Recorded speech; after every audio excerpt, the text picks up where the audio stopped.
une substance permettant de changer les métaux vils en or, guérir les maladies et vivre 120 ans. Pour certains, un mythe, pour d'autres, un secret bien gardé.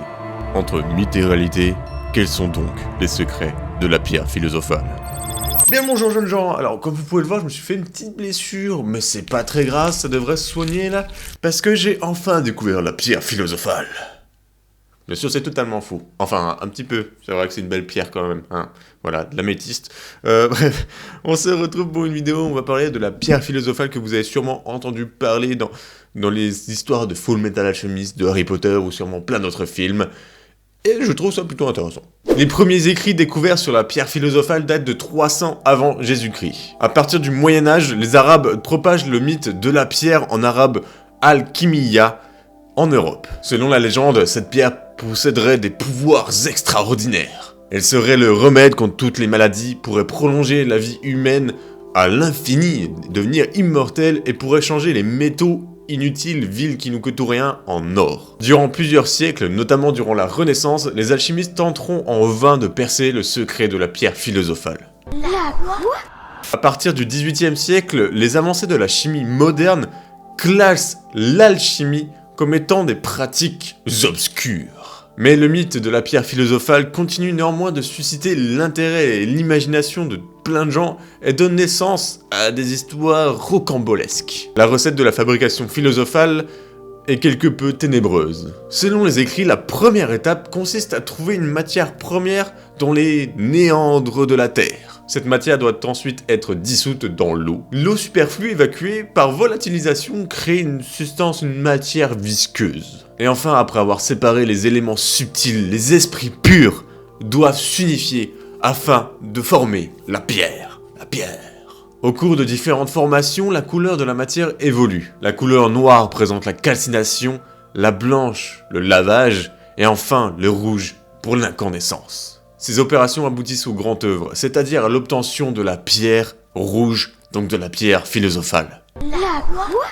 Certains alchimistes connus comme Nicolas Flamel, un Français que l'on voit dans les écrits d'Harry Potter, dans les aventures d'Harry Potter, prétendent avoir atteint cette étape finale et donc obtenu la pierre.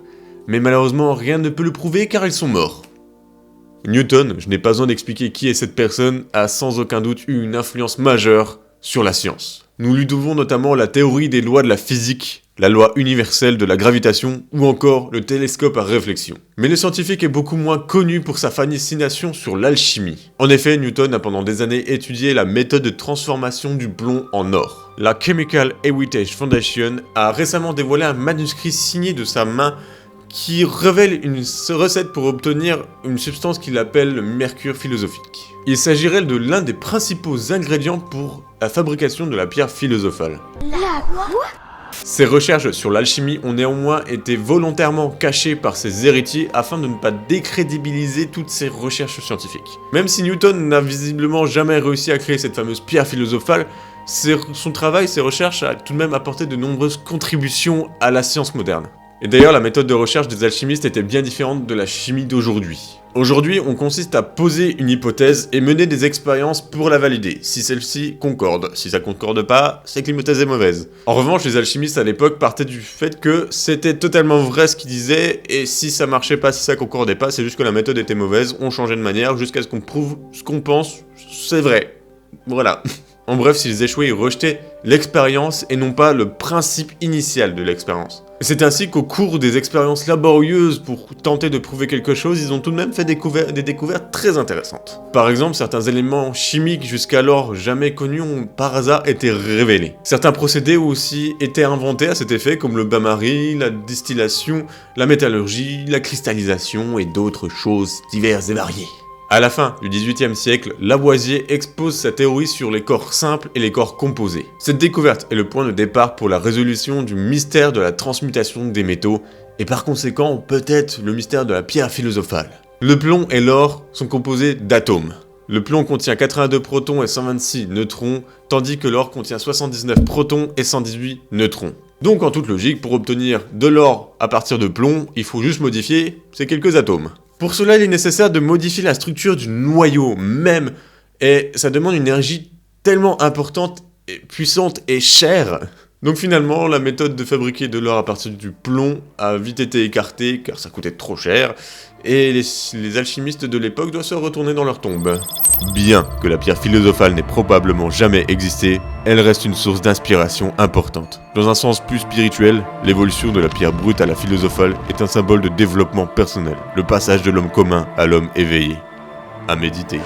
Et bien voilà, jeunes gens, on arrive à la fin de cette vidéo. Je crois qu'elle va pas durer très longtemps, mais c'est pas grave, voilà, c'est plutôt marrant, j'ai envie de dire. C'est un truc plutôt intéressant, la pierre philosophale qu'on retrouve dans pas mal de choses, comme je l'ai dit, le Full Metal Alchemist, que je suis plutôt fan, Harry Potter aussi.